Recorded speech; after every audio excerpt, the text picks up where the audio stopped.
Começa agora no seu rádio Papo de Esporte. Vamos juntos nessa segunda-feira. Ótima semana pra você.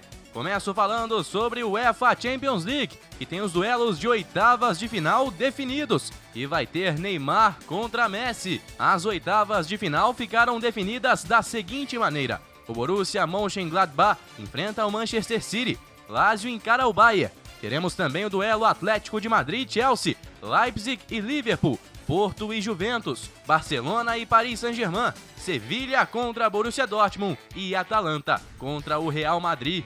Para o sorteio havia duas regras. As equipes do primeiro pote enfrentam as do segundo e têm o mando do jogo de volta. Times do mesmo grupo e país não poderiam se enfrentar nesta fase. As oitavas de final da Liga dos Campeões da Europa acontecem nos dias 16, 17, 23 e 24 de fevereiro, pelos jogos de ida, e 9, 10, 16 e 17 de março, nos jogos de volta. Falando sobre Fórmula 1, o GP de Abu Dhabi encerrou a temporada. E o holandês Max Verstappen venceu de ponta a ponta a última corrida da temporada 2020 da Fórmula 1. Sem ser ameaçado, o piloto da RBR terminou com quase 16 segundos de vantagem sobre o segundo colocado Valtteri Bottas, que garantiu o vice-campeonato. Depois de ter ficado uma corrida fora por ter sido contaminado por coronavírus, Lewis Hamilton voltou à Fórmula 1 com um terceiro lugar. O quarto colocado foi Alexander Albon, da RBR, com Lando Norris e Carlos Sainz,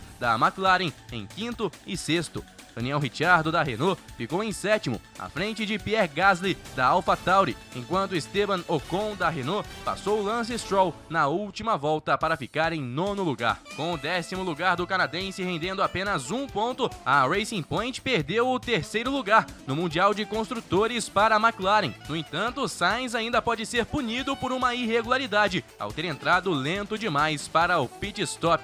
A Fórmula 1 então tem algumas definições pela frente para sabermos quem fica com o terceiro lugar no Mundial de Construtores. O que é indiscutível é que o terceiro colocado na corrida do final de semana, Lewis Hamilton, é campeoníssimo da temporada. Olha, hoje, segunda-feira, é dia de decisão. Jogo de ida entre Fluminense e Atlético Paranaense pelo Campeonato Brasileiro Sub-17. A partida inicialmente seria no Maracanã, mas um impasse no gramado resultou na mudança de local para o Estádio Luso-Brasileiro. O Fluminense passou pelo São Paulo nas penalidades por 6-5, após perder por 2-1 na ida, fora de casa, e vencer na volta em casa por 3-2. O time carioca eliminou o rival Vasco nas quartas de final e ficou em terceiro lugar no Grupo B, na primeira fase. O Atlético eliminou o Flamengo na semifinal, com um empate fora de casa em 0-0 e uma vitória por 2-0 em casa.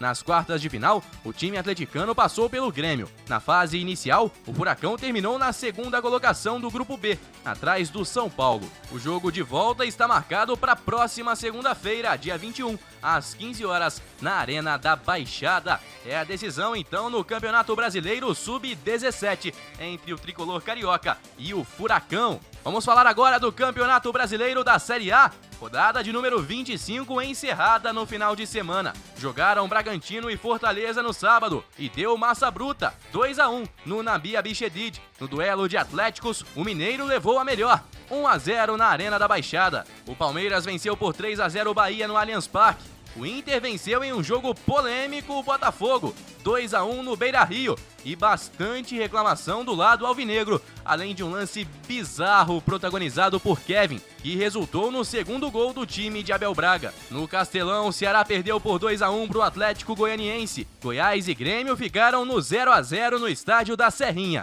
Teve goleada no Maracanã, 4-1 para o Flamengo em cima do Santos, e a briga pelo título continua. Isso porque na Neoquímica Arena o Corinthians venceu o São Paulo por 1-0 e terminou uma sequência de 17 jogos de invencibilidade do time de Fernando Diniz.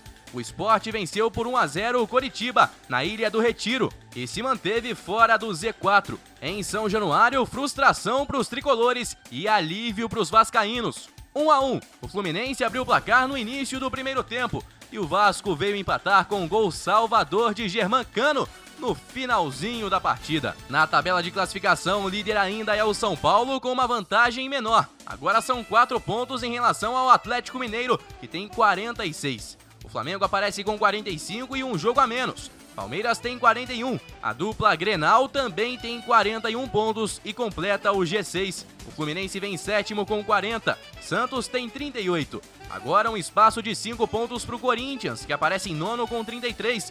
Ceará tem 32, Bragantino e Atlético Goianiense tem 31. O Fortaleza aparece em 13º com 30. Atlético Paranaense, Sport e Bahia tem 28 pontos. Na zona da degola, o Vasco tem 25, Coritiba 21. E a lanterna mudou de mãos. O dono da posição agora é o Botafogo. Os dois times têm 20 pontos, mas o Goiás fica à frente nos critérios de desempate. Muito bem, por hoje é só, mas temos um encontro marcado por aqui amanhã. Te espero, hein? Forte abraço, pessoal. Guilherme Faria para a Rádio Conselheiro FM.